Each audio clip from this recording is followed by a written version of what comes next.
Narito na naman tayo para sa isang napaka-sweet at nakakakilig na love story nila Kalingap Edu at Ate Viancy. Tulad mo ay aking makilala. Para sa pagpapatuloy ng ating love story ay pumunta ang Kalingap team sa isang lalawigan kung saan ito talaga ay pinakasikat.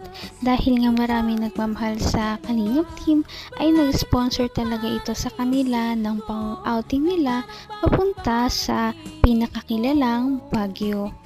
Noong pumunta sila dito ay nagkaroon sila ng maraming mga activities kasama ang mga iba't ibang love team maliban sa EDSI. Kaya dito nagsuot din sila ng mga traditional na damit ng mga taga Baguio at dahil sa kanilang mga kagandahan at kagapuhan, bumagay talaga ang mga damit nila na suot-suot.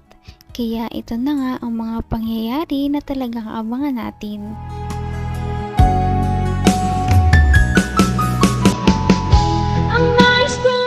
Yan, oh, ayos, ayos.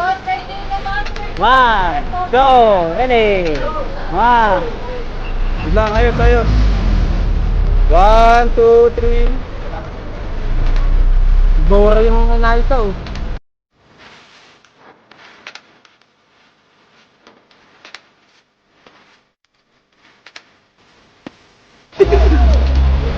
Tara, tayo lahat. Ay, meron tayo ganito. Lebitang ni Kuya Jens! Kuya Jens! Kuya Jens! Kuya Jens! Kuya Jens! Thank you, Kuya Jens! Uy, meron ako. Ay, ay, grabe. Tara tayo. Lahat! Hey!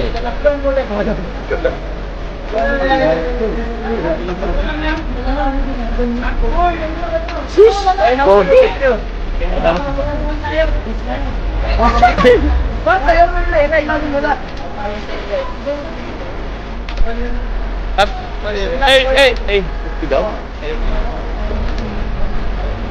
Bro, may mapicture sa'yo, bro.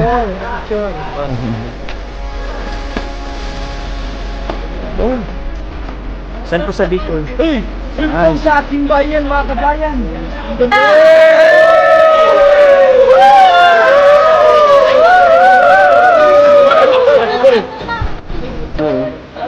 Wait lang. Chaco Wing Badus. Kulay blue, ang ganda ng blue ah. Ganda oh.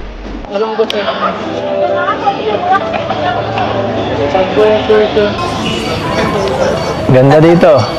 Nakabalik ulit tayo dito sa kaharian ko. Kahit na makaluma ang suot ni Ate Viancy ay talagang bumagay ito sa kanyang kagandahan.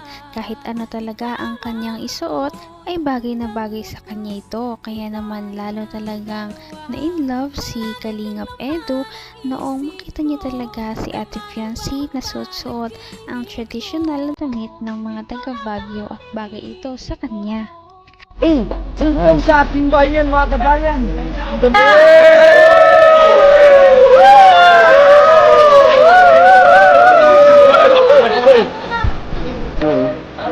Wait lang.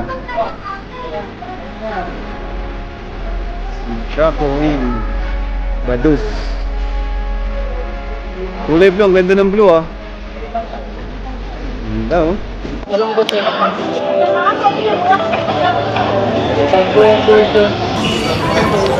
Ganda dito. Nakabalik ulit tayo dito sa kaharian ko. Welcome back. Ikaw po yung naasunaan, makakabalik tayo dito. Same. Dati, iba eh. Iba no?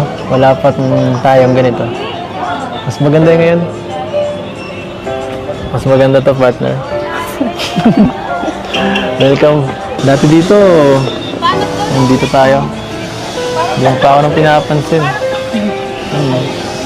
Wala pang tayo nun, EDSI. Wala pang EDSI. Hindi ko pinapansin. Ha? Yeah. Upo ka. Upo muna tayo, ang pagod. TikTok na lang po tayo. Hindi ako nagtitiktok. Pambabae yun eh. Ito po, hindi po ah. Marami na ako nagtitiktok na. Ha? TikTok at. Napipilitan konti. Pag, hindi ako sanay pag maraming tao eh. Alam mo, pag titinginan tayo dyan, Ano po yan? hindi masyado sumasayaw ah. Ayoko nang Sige po. masyadong ano. Ayoko nang Wait lang. pinagtitinginan ako ng maraming tao. Gusto ko ng isang tao lang. Bagay pala sa'yo maging igurot. Hindi niya. Ganda mo dyan. Ang talagang tingnan ng EDC Love Team. Dito nga ipinipilit pa ni Ate Fiancé si Kalingap Edu na magkaroon sila ng isang TikTok dance. Dahil kung bibisitahin natin ang TikTok ni Ate Fiancé ay makikita natin ang kanyang mga dancing videos dahil mahilig si Ate Fiancé at magaling talaga siyang sumayaw. Kaya niyaya niya si Kalingap Edu. Pambabae yun eh. Ito po, hindi po ah. Marami na ako nagtitiktok na. Ha? TikTok at. Napipilitan konti. Pag, hindi ako sanay pag maraming tao eh. Alam mo, pag titinginan tayo dyan, Ano po yan? hindi masyado sumasayaw ah. Ayoko nang Sige po. masyadong ano. Ayoko nang Wait lang. pinagtitinginan ako ng maraming tao. Gusto ko ng isang tao lang. Bagay pala sa'yo maging igurot. Hindi niya. Ganda mo dyan. Tama na pambobola. TikTok po tayo. Ito. Ano yan? Turo mo kung paano sumayaw. Gusto mo simple lang po ay. Ito na lang. Gusto ko simple para ikaw simple lang. Pare, ikaw sa unahan. Wait lang.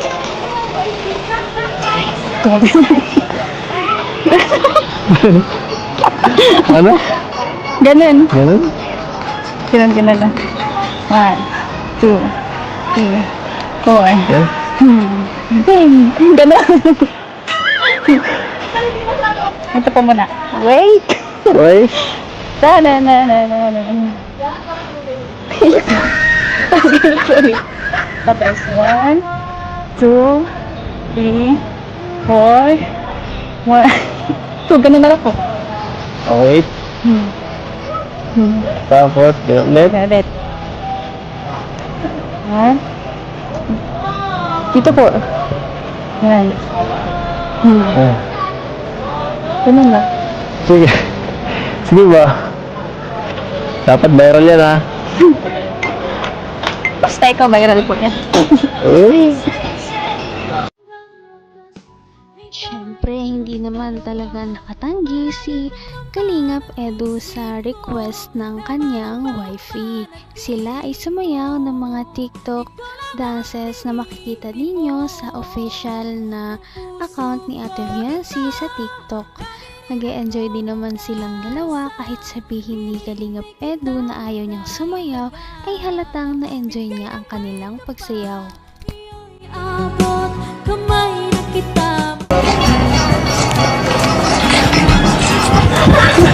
Ang gulo na. Ang gulo. Sige, okay lang. Basta ikaw. Maganda na yan.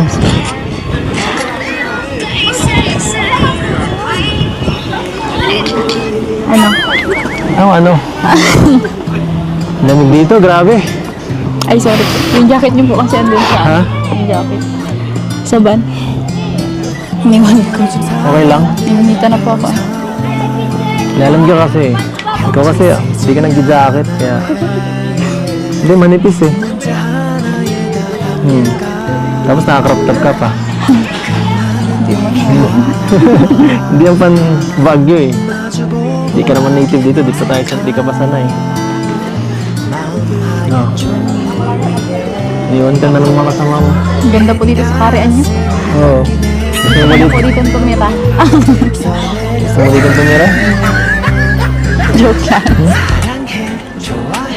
Gusto ko pa rin po sa bahay. Sa bahay? Sa kila mama. Malay mo. Miss ko na. Hindi mo dito ka. Pagdano mo. May gusto ko pang puntahan? Nalibot mo na to? Hindi po. Hindi pa? But naano ko muna po ba ito nung una? Ayaw nga, no? Nilibot na po namin nila, nila Melka po. Sayang wala. Sayang. Kaya nga po, sayang wala sila ng po. Kasak po. Saya ka? Bakit?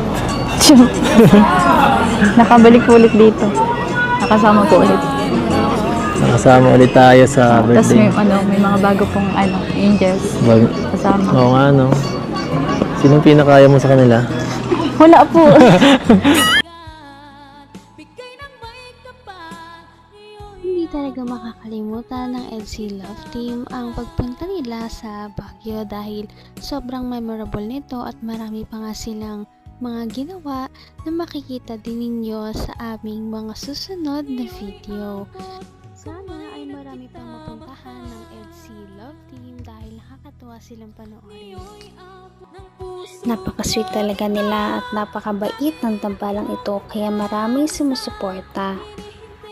Kaya naman, sana ipatuloy natin silang suportahan at mahalin si Viancy, si Kalingap Edu at ang Kalingap Team. Yun lamang at maraming salamat sa panonood. Abangan natin kung magkakatuluyan ba talaga si Kalingap Edu at Viancy. Hanggang sa muli. Bye! Ngayon'y abot